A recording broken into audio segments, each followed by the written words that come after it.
आज है 4 फरवरी और हम शुरू करते हैं आज के करंट अफेयर्स। पहला है ओरांग नेशनल पार्क। ये ब्रह्मपुत्र नदी के उत्तरी तट पर है, असम में। और 1985 में इसको सेंचुरी घोषित की गई थी। 1999 में ये नेशनल पार्क बना था और 2016 में इसको टाइगर रिजर्व बनाया गया था। इसको मिनी काजीरंगा भी कहते हैं इसके लैंडस्केप के कारण। ठीक है, यहाँ पर भी great Indian one horn dinosaurs पाए जाते हैं। फिर वैक्सीन ड्राइव पोलियो।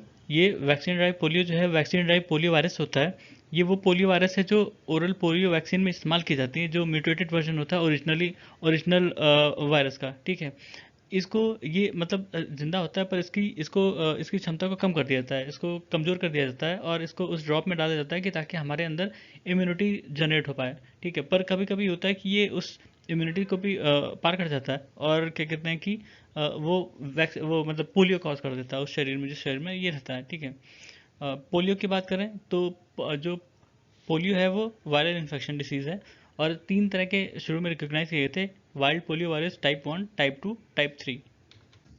ये जो तीनों स्ट्रेन है पोलियो वायरस की, ये तीनों ही एक जैसा इफेक्ट करती हैं, मतलब पैरालिसिस से लेकर डेथ तक हो सकता है इनसे। लेकिन इनके जो वायरोलॉजिकल डिफरेंसेस हैं वो बहुत सूक्ष्म है, वो लैब से ही पता चल पाते हैं। और ये इनका ट्रांसमिशन कैसे होता है? पर्सन टू पर्सन होता है या फेशियल या ओरल रूट से नॉर्मली। ठीक है, कोई भी कंटेमिनेटेड फूड या वाटर इंटेक करने से हो जाता है। और ये नॉर्मली जो अफेक्ट करता है जो बच्चे होते हैं 5 साल से कम की उम्र वाले उनको। ठीक है, 2 तरह में वैक्सीन अवेलेबल है: ओरल पोलियो वैक्सीन और इंजेक्टेबल पोलियो वैक्सीन। फिर धोलावीरा आर्कियोलॉजिकल साइट है, इंडस वैली सिविलाइजेशन से रिलेटेड है और ये इसको इनहेबिटेड किया गया था 2000 मतलब 1200 साल तक। ये 3000 BCE से लेकर 1800 BCE तक इस पर लोग रहे हैं यहाँ पर। BCE का मतलब होता है बिफोर कॉमन इरा। कॉमन इरा कब से शुरू हुआ? 180 से, जिसको AD कहते हैं। ठीक है, उसको अब कॉमन इरा कहते हैं और उसके पहले का जो पार्ट था उसको BCE कहा जाता है। ठीक है, और ये धोलावीरा जो है कच्छ में है, कच्छ गुजरात में। ठीक है, और 5वीं सबसे बड़ी इंडस वैली सिविलाइजेशन की साइट है ये। और ये यूनेस्को वर्ल्ड हेरिटेज साइट भी 2021 में घोषित की गई थी। ये सिटी जो थी 2 पार्ट में बनी है, मतलब 2 पार्ट में डिवाइडेड थी एक तरह से। वॉल्ड सिटी थी और सिमेट्री थी। ठीक है, धोलावीरा के आर्कियोलॉजिकल रिमेन्स जो हैं उसमें फोर्टिफिकेशन देखने को मिला, gateways, water reservoir, ceremonial ground, ये सब देखने को मिला वहाँ पर। रिजर्वायर्स देखने को मिले जो सीटाडेल के ईस्ट और साउथ में थे और इनका जो वाटर सिस्टम था काफ़ी वेल प्लान था। यहाँ स्टेप वेल देखने को मिले हैं। ठीक है, फिर post office monthly income scheme. ये स्मॉल सेविंग स्कीम है। ठीक है, इसमें जो लिमिट थी जमा करने की, पैसे जमा करने की लिमिट, उसको बढ़ा दी गई। जो सिंगल अकाउंट वाले हैं उसमें 9 लाख कर दी गई मैक्सिमम लिमिट, और जो जॉइंट अकाउंट वाले हैं उसमें 15 लाख कर दी गई। ठीक है, ये गवर्नमेंट द्वारा चलाई जाती है स्कीम। इसमें कोई भी इंडियन जो है, इंडियन रेजिडेंट, वो एलिजिबल है और उसकी उम्र 10 साल से ऊपर होनी चाहिए। ठीक है, और इसका मेच्योरिटी पीरियड 5 साल का है। फिर centre for development of advance computing. ये 1988 में बनाई गई थी संस्था, ministry of electronics and information technology के अंडर में, सुपर कंप्यूटर पर रिसर्च और उसको डेवलप करने के लिए। ठीक है, क्योंकि उस समय क्या हुआ था कि यूएस ने मना कर दिया था इंडिया को सुपर कंप्यूटर देने से, तो इस संस्था को बनाया गया और इस संस्था ने पहला जो सुपर कंप्यूटर बनाया था वो था परम 8000, 1991 में बनाया था। और इसका इस्तेमाल कई सारे मतलब अब उसमें फील्ड्स में किया जा सकता है, जैसे weather forecasting, remote sensing, drug design, molecular modelling वगैरह वगैरह। ठीक है, फिर दीनदयाल पोर्ट, इसको पहले कांदला पोर्ट कहते थे। ये गल्फ ऑफ कच्छ में है, गुजरात में। और ये एक मतलब नेशनल हार्बर था, उससे बनाया गया था। इंडिया के जो मेजर पोर्ट्स हैं उसमें आता है। एक्चुअली जब इंडिया का पार्टीशन हुआ तो पार्टीशन के पहले जो बड़ा पोर्ट था इधर वेस्ट में, वो कराची पोर्ट था। ठीक है, कराची पोर्ट पाकिस्तान में चला गया पार्टीशन के बाद, तो एक हमें पोर्ट डेवलप करना था, तो ये कांडला पोर्ट डेवलप किया गया था। ठीक है, फिर आगरा फोर्ट 16वीं शताब्दी में बना। ये रेड सैंडस्टोन का फोर्ट्रेस था, यमुना नदी के किनारे है और ताजमहल से 5 किलोमीटर दूर है। ठीक है, दोनों ही यमुना नदी के किनारे हैं, आगरा में है। और इसको बनवाया था अकबर ने 1565 में। ठीक है, शाहजहाँ के टाइम इसकी जो स्थिति थी वो आज भी वही स्थित है और शाहजहाँ को इसी किले में ही कैद किया था औरंगजेब ने। ठीक है, और जब तक मुगल डायनेस्टी की राजधानी आगरा थी तब तक ही उनका मेन रेसिडेंस था।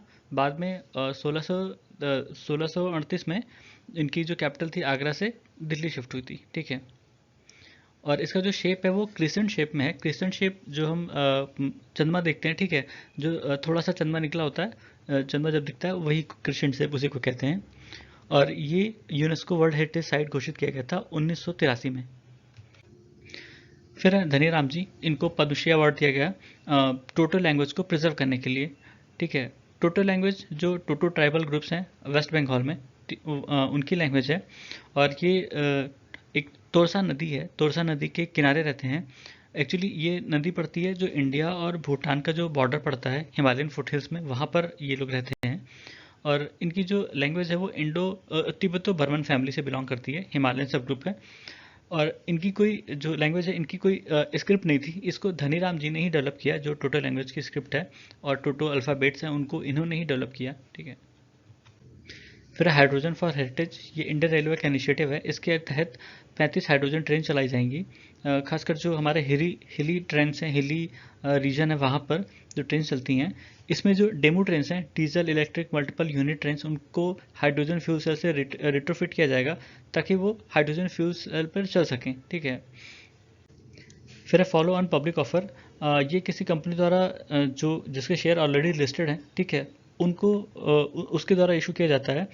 इसमें जो उसके जो पहले के शेयर होल्डर होते हैं या प्रोमोटर्स होते हैं, उनके लिए ये ऑफर लाया जाता है।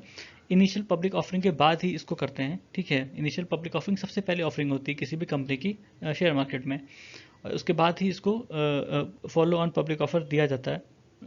और इसका रीज़न क्या होता है, जब उनको अपना जो शेयर बेस है पब्लिक में ज़्यादा बढ़ाना होता है, ठीक है, तब वो ये इशू करते हैं फॉलो ऑन पब्लिक ऑफर, या उनको कैपिटल रेज करनी होती है, या कोई डेब्ट पे ऑफ करना होता है। ठीक है, इसमें दो भी तरह के होते हैं, ओवर सब्सक्राइब्ड और अंडर सब्सक्राइब्ड। ओवर सब्सक्राइब्ड में जो नए इशू होते हैं उनकी डिमांड जो है वो ज़्यादा होती है, कि जितने इशू हैं, जितने शेयर इशू किए गए उससे ज़्यादा डिमांड हो तो उसको ओवर सब्सक्राइब कहते हैं, और अगर कम हो तो उसको अंडर सब्सक्राइब कहते हैं। फिर पेरिस क्लब। पेरिस क्लब 1956 बना था, जब अर्जेंटीना इस बात पे सहमत हुआ था कि वो अपने एक पब्लिक क्रेडिटर से पेरिस में मिलेगी। ठीक है, इसमें 22 कंट्रीज़ हैं, उसमें ज़्यादातर जो है वेस्टर्न नेशंस हैं, एक्सेप्ट इसराइल, जापान और साउथ कोरिया। बाकी सारी कंट्रीज़ जो हैं वो वेस्टर्न यूरोपियन कंट्रीज़ हैं, और यूएसए, कनाडा। ठीक है, ये सब हैं। और ये जो 22 के 22 हैं, ये ओईसीडी के भी पार्ट हैं, organisation for economic cooperation and development. ठीक है। और ये जो पेरिस क्लब है, इसका उद्देश्य होता है कि जो जब कभी कोई कंट्री अपने जो बायलैटरल जो उसके लोन्स उसको नहीं चुका पा रही होती है, तो उनको कैसे रिलीफ प्रोवाइड किया जाए, उसके लिए क्या सोल्यूशन होंगे, उस पर ये बहस या बात करती है। ठीक है, तो ये था आज के हमारे करंट अफेयर्स। सुनने के लिए धन्यवाद।